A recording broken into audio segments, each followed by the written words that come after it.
The Nightbeat starts right now. Heartbreak and a potential lawsuit after 3 SAPD officers are charged with murder, and a new city leader says something needs to change so this doesn't happen again. And all eyes on D.C. The Supreme Court could make several landmark decisions this week. What issues are on their agenda that impact millions across the country? But first, potential safety concerns at a San Antonio staple. Yesterday marked 4 weeks since a man was shot and killed at North Star Mall. And now one shop owner tells KSAT that it's affecting his business. The night team's John Paul Barajas also spoke with shoppers about what's changed since the deadly shooting. Was today the first time you've stepped in the mall since? Yes. I would have been here sooner, but since that happened, I have been avoiding it.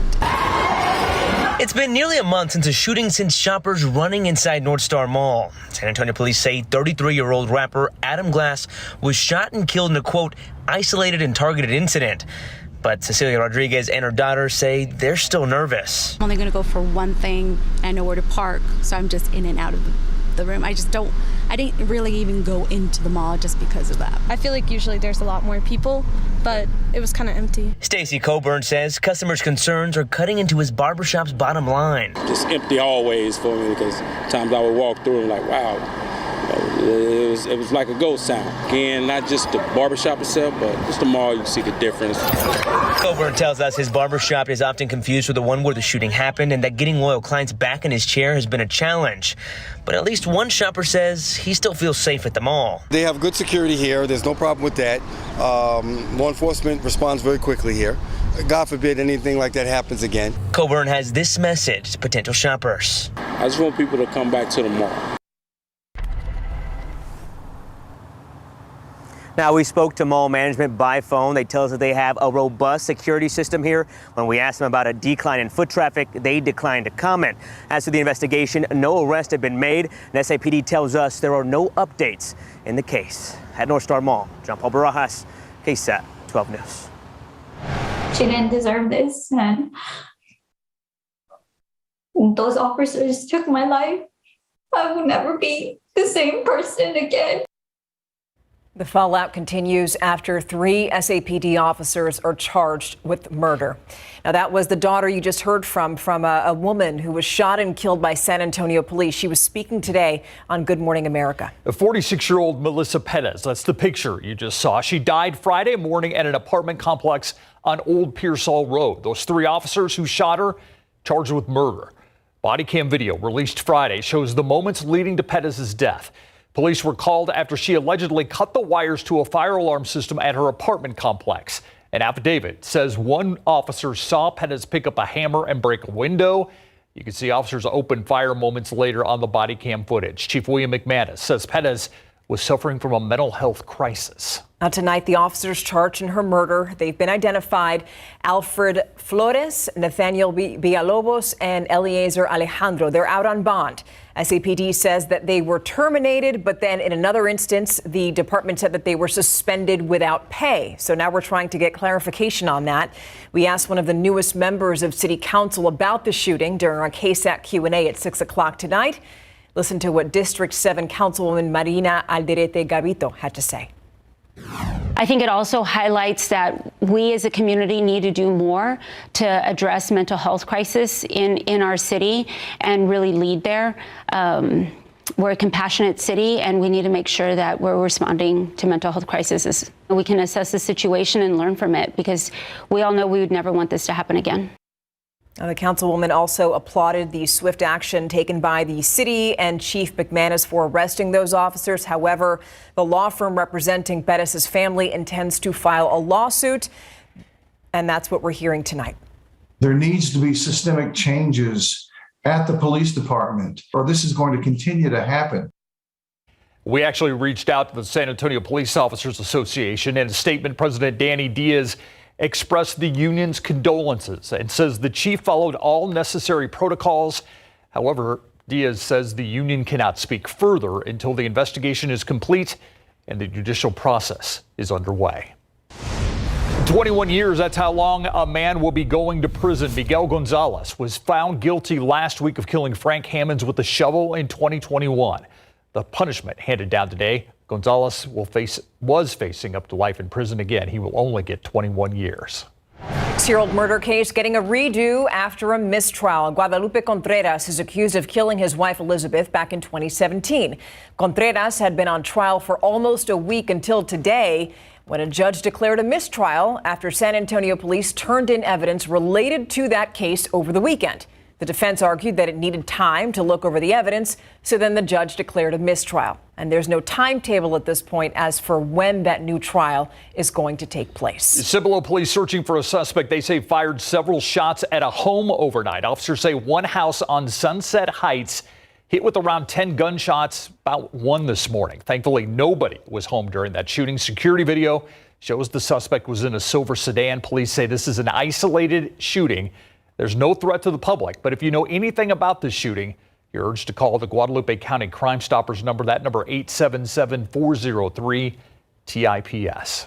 A Southside man facing a murder charge after police say he shot his roommate. Police arrested Armando Regalado after officers say that he shot and killed the man that he lived with after the two got into an argument. Police say that Regalado lived in a smaller house on the same property as the victim on West Ansley Boulevard. The man who died, though, hasn't been identified.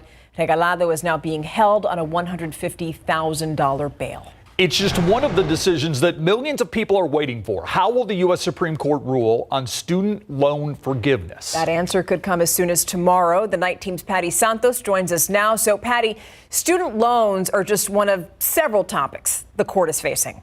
Yes, that's right. The justices have 10 opinions they are expected to hand down sometime this week before the court takes its summer recess. According to the court's schedule, those could come down as soon as tomorrow. The court is also expected to have a say on affirmative action, another hot-button issue that affects college students. It could decide whether colleges can continue considering an applicant's race during the admission process. Free speech and LGBTQ+ rights are also in the spotlight. A Colorado web designer is challenging a state law that says she cannot deny services to gay customers, but she says that violates her right to free speech. Another case focuses on religious rights. That case focuses on a mail carrier who refuses to work Sundays due to his Christian beliefs. The justices are also looking at election laws, which could give state lawmakers unchecked power over federal elections. And of course, student loans, specifically whether the Biden administration's forgiveness program can move forward. 6 states are challenging the proposal to forgive up to $20,000 in federal loans per student. Now, Texas is not part of that lawsuit. According to the U.S. Education Department data from Politico, at least 164,000 people here in the San Antonio area applied for loan forgiveness through that program. Steve, Stephania. Thank you, Patty. The unbearable heat continues. That's why ERCOT issued a weather watch for the week. It started yesterday, will be in effect until Friday. ERCOT says while this week is a period of high demand, there is enough supply to meet that demand.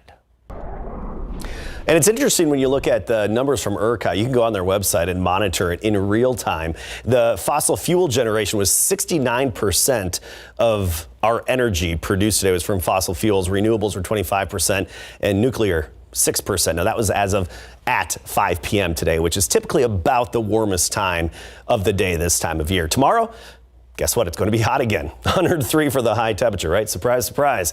Del Rio, 109. Now, today, Del Rio hit 111. That marks the 9th consecutive day with a record high temperature. Tomorrow should make it 10.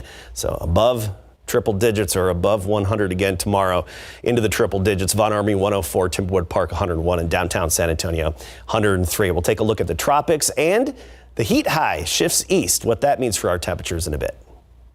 Thank you, Adam. And now let's go to your Nightbeat News Flash for a look at some of today's big headlines. Prosecutors saying they're seeking the death penalty for Brian Kohberger, the man charged with killing 4 University of Idaho students. Now, Kohberger is charged with stabbing 4 college students to death at a house in Idaho last November. Now, he denies any wrongdoing, and his attorneys claim that Kohberger has no connection to the victims. The The Club Q shooter that killed 5 people inside of a Colorado LGBTQ plus club back in 2022 is going to spend the rest of their life behind bars. That decision coming down just a few hours ago. Anderson Aldrich pleaded guilty to those murders. Aldrich walked into the club just before midnight and opened fire randomly into the crowd with a semi-automatic rifle. That attack came a year after police arrested Aldrich for threatening their grandparents and vowing to become a mass killer. And that's a look at your Nightbeat News Flash. There's still to come on the Nightbeat, life-saving steps. A Texas resident sick with a disease that could turn deadly. Coming up, what you can do to make sure you don't catch it. Plus, not cleared for takeoff. Air traffic controllers are scrambling for help because there are too many flights. And they want something to make sure that everyone safely gets to their destinations.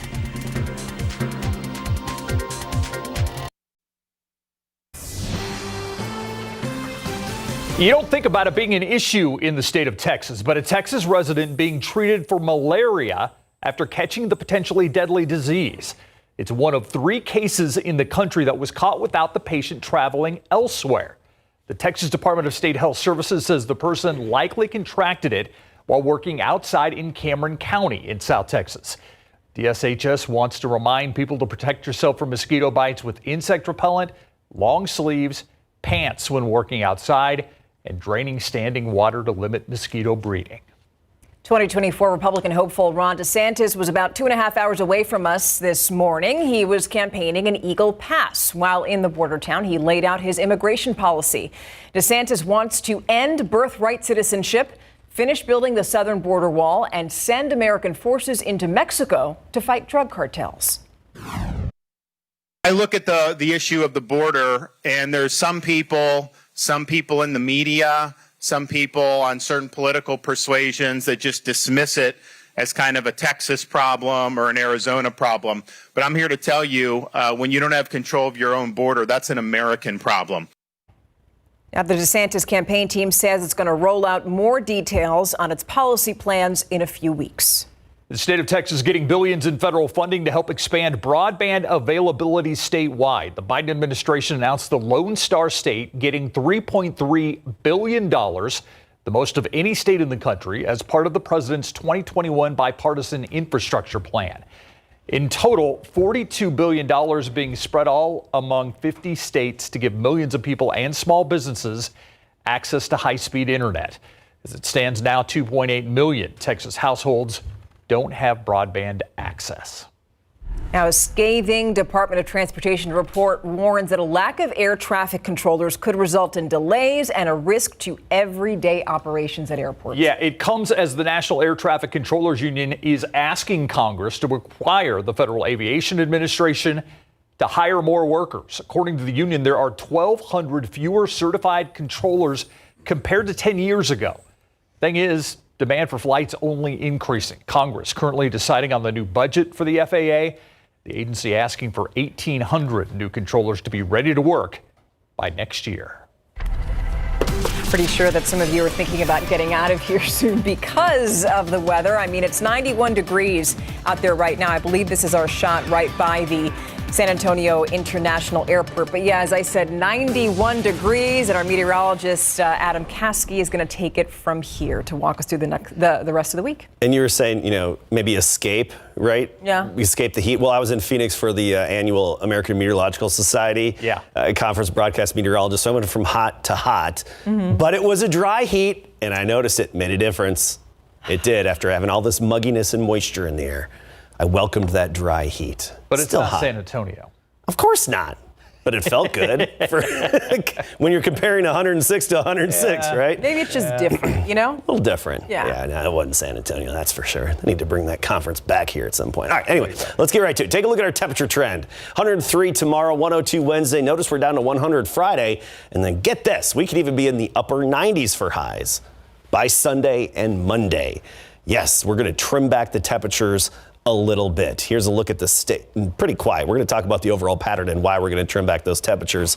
The action is in the northeast and the northwest. That's where we have these big dips in the upper level flow, those troughs. They're counterclockwise circulations.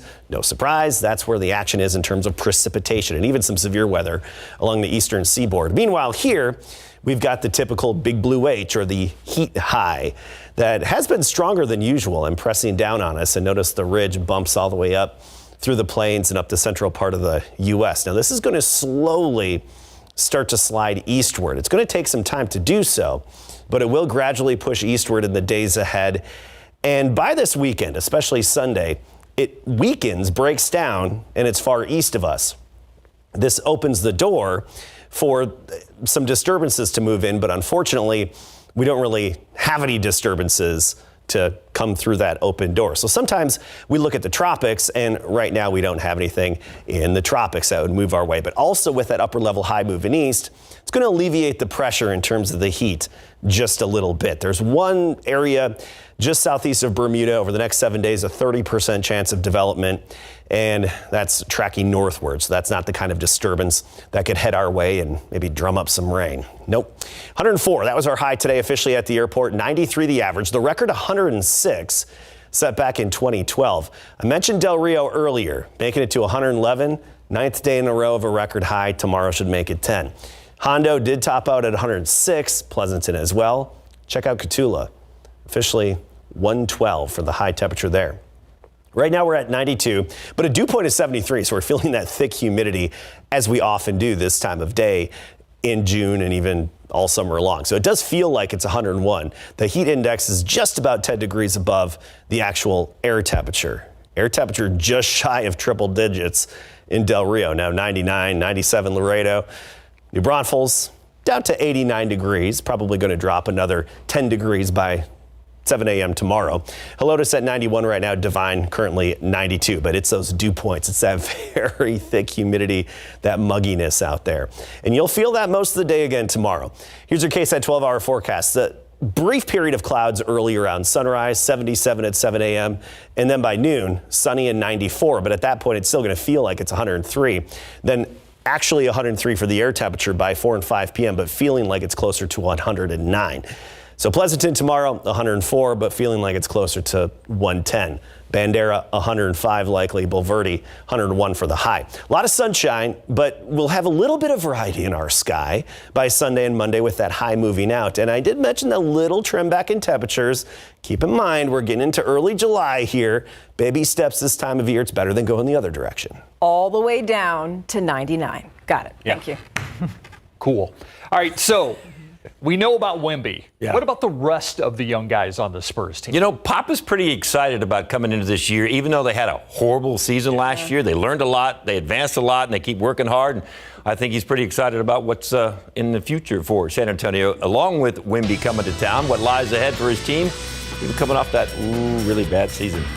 And one of San Antonio's own champion boxers tells us why he is stepping out of the ring for now.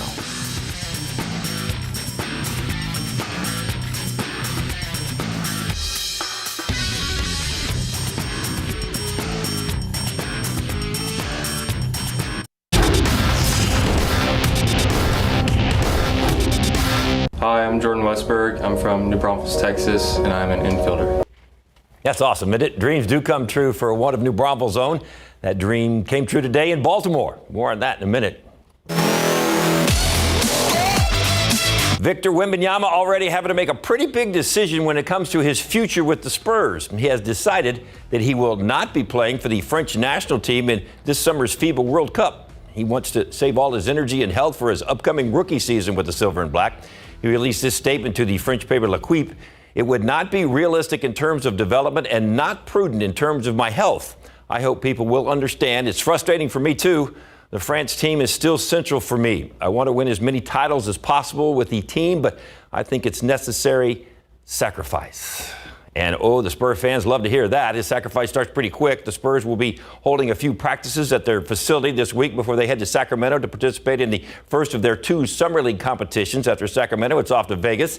While Wembanyama will just be starting to adjust to the rigors of the NBA, there is one advantage he already has. He's becoming a part of a team that has coming off a rough season, to say the least. But Spurs head coach Greg Popovich told us that last week Despite their record, it was actually an enjoyable season.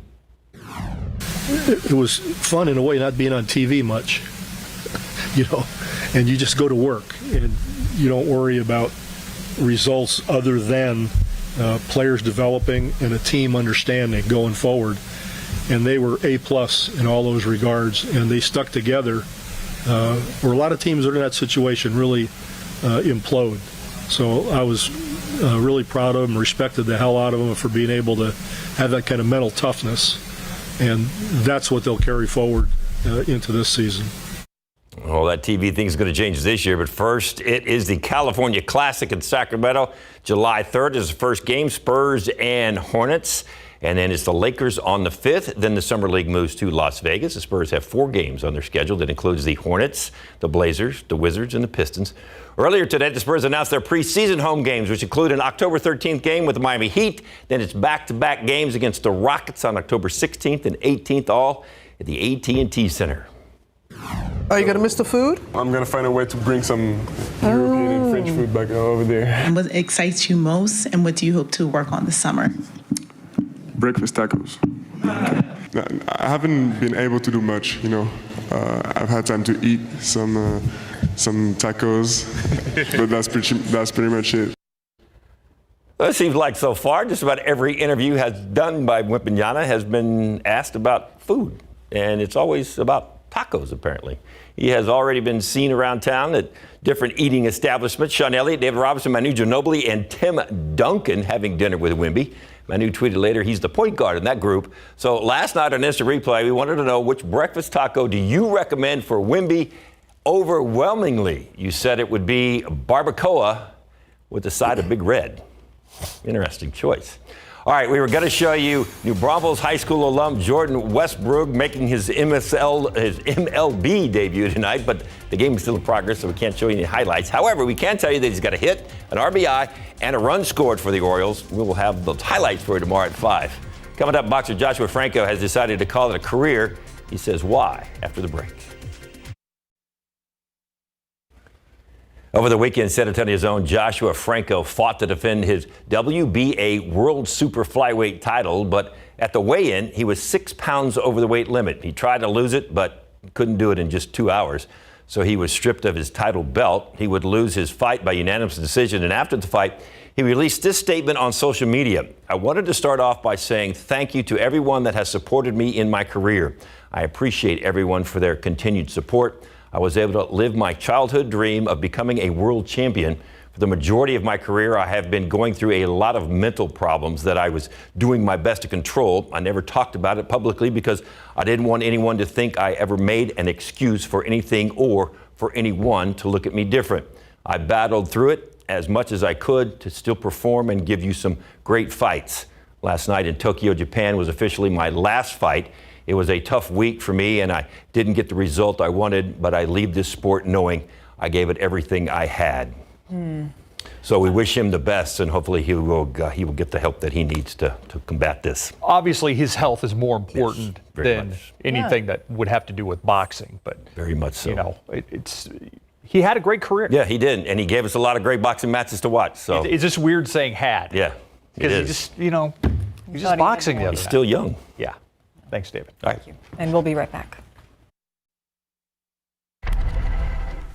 Before you go, check this out. People around the globe can soon bid on a famous piece of clothing once worn by the late Princess Diana. Diana first wore this so-called black sheep sweater when she was engaged to the now King Charles in 1981. The sweater will headline Sotheby's Fashion Icons auction held in New York and online. The event kicks off August 31st. It's expected to sell anywhere between $50,000 and $80,000. It's a lot of wool. I'd have a lot of questions for the person who ends up buying that. Okay. For a sweater. Huh. Yeah. Hey, tomorrow, Peak Energy Day. CPS Peak Energy Demand Day, the yellow day. You can go to our website to find out more on how you can help save. So if you buy that sweater, you won't be wearing it anytime soon. I'd wear it swimming. I'd just go right in the pool. Not for a long time. You're going to spend that much money? Stay cool. Don't put it in the dryer. Cascade.